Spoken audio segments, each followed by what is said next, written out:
ginagawa niyo dito? Ang messy din pala ni Chloe, no? Ano ka ba naman, ma? Invasion of privacy yan. Bakit na si Jessie?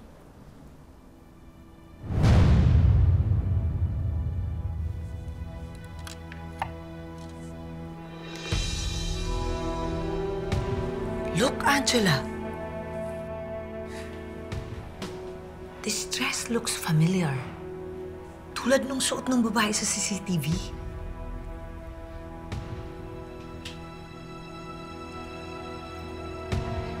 Can I see the footage again?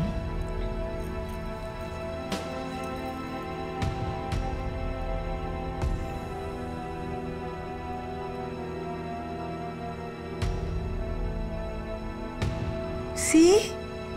It's the same dress. And she has the same build as Chloe. Oh my God, Angela. Hindi kaya si Chloe ang babae ni Bernard?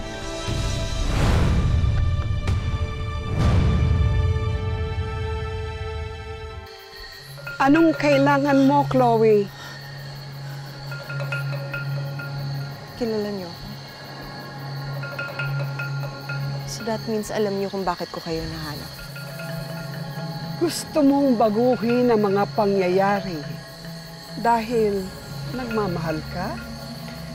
Kung totoo yung sinasabi ni Angela, na nakakapasok siya sa time loop, I want that too. Gusto kong bumalik sa panahon na una ko nakilala yung taong mahal ko. Hindi ko maipagkakaloob sa'yo yun. Dahil hindi yun ang kapalaran mo. Ano? Same nga yung damit, pero imposibleng si Chloe yun. Hindi niya magagawa kay Angela yun. Anything is possible.